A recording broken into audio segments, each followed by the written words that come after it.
भोले बाबा, जिन्हें भगवान शिव भी कहा जाता है, करुणा, त्याग और तपस्या के प्रतीक हैं।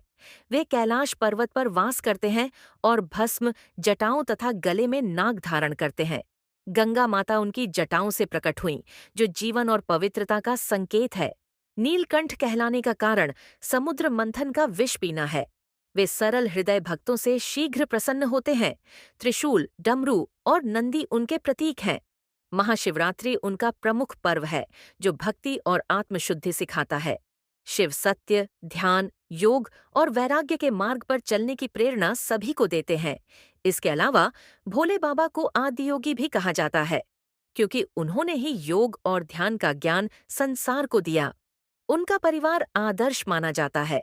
माता पार्वती, गणेश और कार्तिकेय के साथ वे गृहस्थ जीवन का संतुलन सिखाते हैं। अर्धनारीश्वर रूप से वे स्त्री पुरुष समानता का संदेश देते हैं। शिवलिंग निराकार ब्रह्म का प्रतीक है, जो सृष्टि की ऊर्जा दर्शाता है। एयूएम नमः शिवाय पंचाक्षरी मंत्र मन को शांति देता है। भोले बाबा भोलापन, क्षमा और सादगी से जीवन जीने की प्रेरणा देते हैं। भोले बाबा का क्रोध विनाश के लिए नहीं, बल्कि अधर्म के नाश और धर्म की रक्षा के लिए होता है। वे अत्यंत करुणामय हैं, पर जब अन्याय, अहंकार और पाप बढ़ जाता है, तब उनका रुद्र रूप प्रकट होता है।